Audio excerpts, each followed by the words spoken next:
The Niners went into Philly and dismantled the Eagles. Brock Purdy is now a frontrunner for NFL MVP. And Deebo Samuel, put some respect on his name. Let's talk about it in Box Score Breakdown.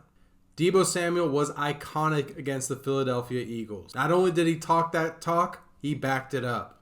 In a 42-19 whooping of the Philadelphia Eagles, Deebo Samuel showed up in a major way for the Niners with not one, not two, but 3 touchdowns after he called their defensive backs trash all offseason. Asked if he regretted any of those words, Deebo said, no. He showed up to the game dressed in all black. He led the team once again out of the tunnel. And Deebo crushed the Eagles' souls. This was a signature game for Deebo Samuel. Think of like epic games in 49er regular season history. T.O. at the Star against the Cowboys. Deion Sanders pick 6 against the Falcons. This was the Deebo Samuel game. You'll always remember what he did against the Eagles because of the way he balled out and what he said before and after the game.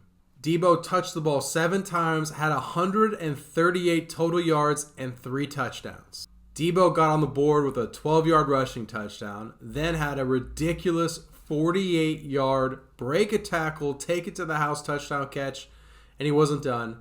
A 46-yarder for good measure. This was an absolute signature performance from Deebo Samuel and the Niners. Clearly the best team in the NFL, best team in the NFC, went to the Eagles and shut them down in their house. Some people might be questioning if Deebo still has it. Is he overpaid? Does he have the value as a number 1 receiver? Let's pause all that talk right now. Deebo Samuel is an absolute dog, an alpha, a dominant player, whether he's running the ball or catching the ball. Kyle Shanahan dialed up some great plays for him, and Deebo showed that he can go right down the heart of your defense and make you pay. Waving to the crowd and telling them to go by was absolutely legendary stuff. Honorable mentions, Brock Purdy officially considered for MVP. Him and Dak Prescott right now leading the odds at plus 350. Are you going to take Dak, who wasn't very good against the Niners, or Brock Purdy, who looks unstoppable when he has all his weapons? So much for all this system QB talk. He's clearly getting it done for the best team in the league.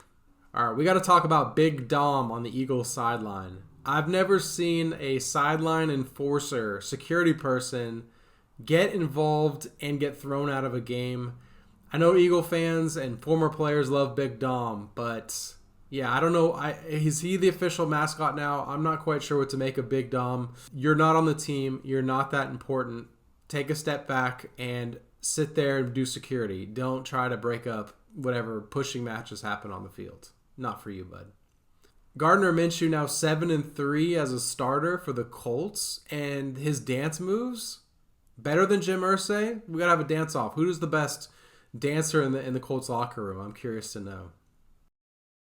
Shout out to the college football teams that made it to the playoffs. Florida State didn't get in.